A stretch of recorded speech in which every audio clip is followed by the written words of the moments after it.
अस्सलाम वालेकुम दोस्तों। आपने उम्मीद है कि तीनों लेसन्स भरपूर तरीके से कर लिए होंगे। उसमें एक छोटा सा असाइनमेंट भी था कि जैसे आपने हेलो वर्ल्ड का एक प्रोग्राम बनाया था, क्या पॉसिबल है कि उसमें कुछ चेंज करके और थोड़ा सा प्रोग्राम बनाएं? प्लीज़ कमेंट कीजिएगा। तो आज हम इसके चौथे लेसन पे जा रहे हैं। सॉरी, मैंने उसमें एक तीसरा ए और चौथा डाला था। तो आज हम थोड़ी सी और कुछ डिटेल्स पढ़ेंगे नोड जावा के बारे में। देखिए, डिफरेंस समझने की कोशिश कीजिएगा कि नोड जेएस एक और नई लैंग्वेज नहीं है, बल्कि ये एक टाइप का प्लेटफॉर्म है। लेकिन ये वही जावा स्क्रिप्ट लैंग्वेज जो कि आप बहुत अरसे से वेब पे चला रहे हैं, उसी को इस्तेमाल करते हुए आपको कैपेबिलिटी देता है कि आप सर्वर साइड पे भी प्रोग्रामिंग कर सकें। तो उसी को हम नोड जेएस करते हैं। ये नहीं है कि नोड जेएस के लिए आपको कोई और नई लैंग्वेज सीखनी है, जावा स्क्रिप्ट ही है। और हम इस चैप्टर के बाद इसमें हम थोड़ा एक्सप्रेस पे खेलेंगे और थोड़ा सा कोडिंग पे बात करेंगे। उसके बाद हम जावा की भी बेसिक्स पे जाएंगे। वजह यह है कि थोड़ा सा आगे का एक्सपोजर दिया जाता है ताकि आपके बेसिक कॉन्सेप्ट क्लियर हों।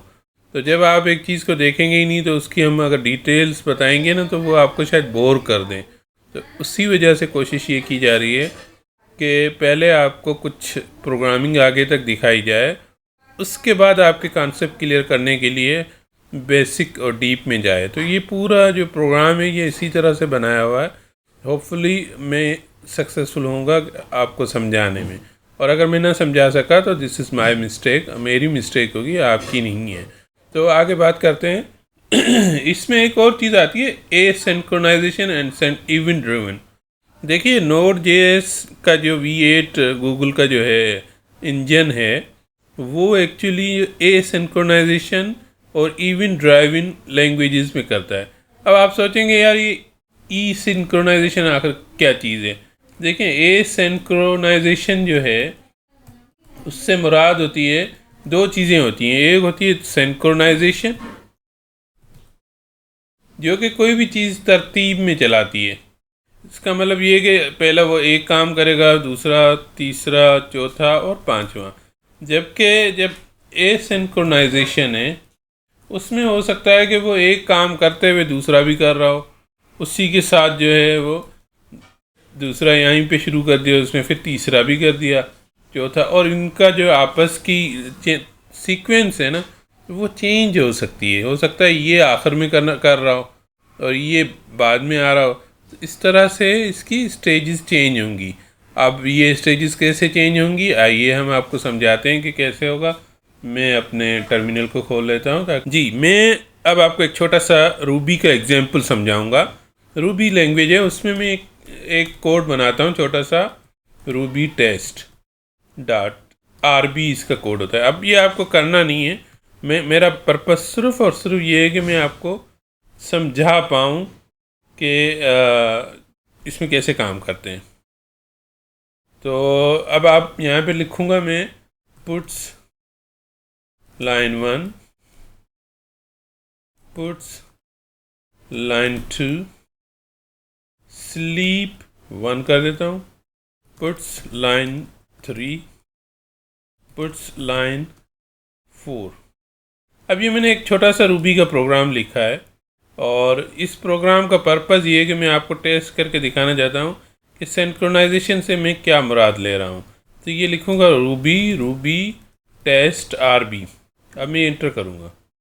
अब आपने नोटिस किया कि इसने लाइन 1 लिखा, लाइन 2 लिखा, फिर एक छोटा सा गैप आया, फिर इसने लाइन 3 लिखा, फिर लाइन 4 लिखा। तो ये एक सीक्वेंस में चला। इसका मतलब है ये एसिंक्रोनाइजेशन नहीं है। ये वाली जो लैंग्वेज है, जो रूबी है, वो सिंक्रोनाइजेशन है। इन दोनों के जो बीच में डिफरेंस था, जो गैप था 2 के बाद, तो प्रोग्राम ने एक वक्फ उठाया और 3 और 4 बाद में किए। जब तक ये कंप्लीट नहीं हुआ स्लीप वाला जो एक्शन था, तब तक उसने नहीं किया। मैं आपको फिर कोड दिखा देता हूँ ताकि आपको जहन में ये वाला जो था ना स्लीप, ये जब तक कंप्लीट नहीं हुआ उसने बाकायदा गैप लिया। ये नहीं किया कि वो लाइन 3 पे पहुंच जाए, बिल्कुल नहीं, उसने ऐसा कुछ भी नहीं किया। तो let's try this same thing.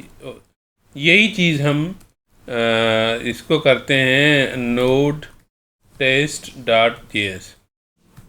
अच्छा, नोड में कंसोल यूज़ होता है, लाइन 1 कंसोल लॉग लाइन 2। अच्छा, लोग इसमें सेट टाइम आउट के नाम से कमांड है, लेकिन ये थोड़ी सी डिफरेंट कमांड है, तो वही करते हैं, उस हिसाब से उसको करते हैं।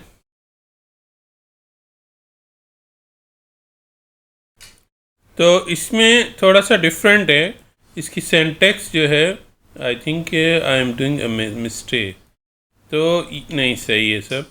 तो यहाँ पे ये मैंने इसको कंसोल को ख़त्म किया और ये टाइम आउट को ख़त्म किया, और कंसोल लॉग लाइन 4। देखिए ये इसकी ना सिंटैक्स इसी तरह से सेट टाइम की। सेट टाइम में एक फंक्शन होता है, उसमें वो तीसरी वाली लाइन है ना वो कर रहा है। अब आप सोचिए, देखें जैसे हमने वहाँ पे स्लीप 1 का फंक्शन किया था, सॉरी स्लीप 1 का फंक्शन जो हमने किया था, तो वो यही था कि वो एक ख़ास टाइम के लिए वेट कर रहा था।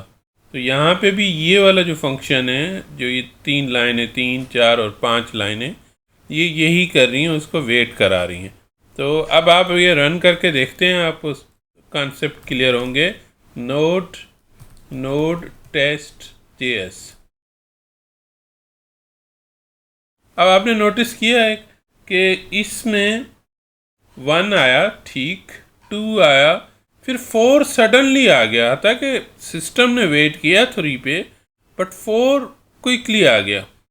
इसका मतलब ये हुआ कि ये वाली जो लाइन है नोड टेस्ट, देखें ये वाली जो लाइन है ना, ये इसको कंप्लीट होने से पहले ही यहाँ आ गई। तो इसको कहा जाता है एसिंक्रोनाइजेशन इन नोड जेएस, जो कि इसका बहुत ही इम्पॉर्टेंट फीचर है। आप हर जगह ये चीज़ देखेंगे कि ये क्योंकि नॉन ब्लॉकिंग लैंग्वेज है, जिसका मतलब है कि कोई एक ऐसा प्रोसेस जो बहुत ज़्यादा टाइम लेने वाला है, वो उसके लिए वो रुकती नहीं है, बल्कि वो नेक्स्ट प्रोसेस को स्टार्ट कर देती है। तो यहाँ पे हमें बहुत जगह ऐसा भी होगा कि हो सकता है हमें उन प्रोसेसेस की रिज़ल्ट भी चाहिए, तो फिर हमें ये प्रॉब्लम्स होंगी इसको सॉल्व करने में।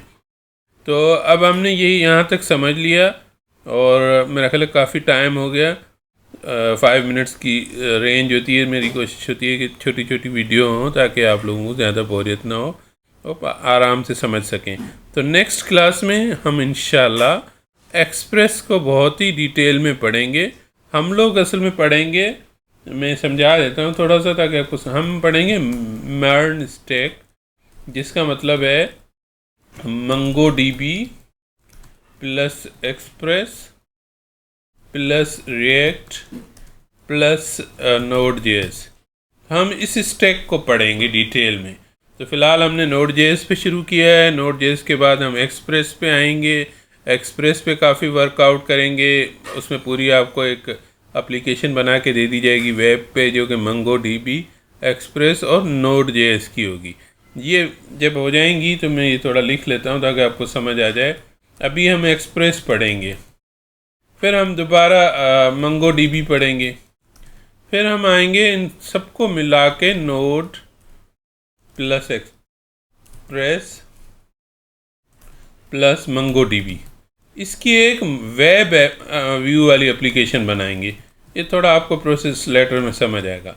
जब ये दोनों चीज़ें हो जाएंगी तो अब आपको फिर हम दोबारा सेटिंग में लाएंगे एपीआई, जो कि बनेगी ज़ाहिर बात है मंगो MySQL में बनाऊंगा, प्लस एक्सप्रेस प्लस नोड, और लास्ट में जो व्यू है ना, वो मैं रिएक्ट का इस्तेमाल करूँगा।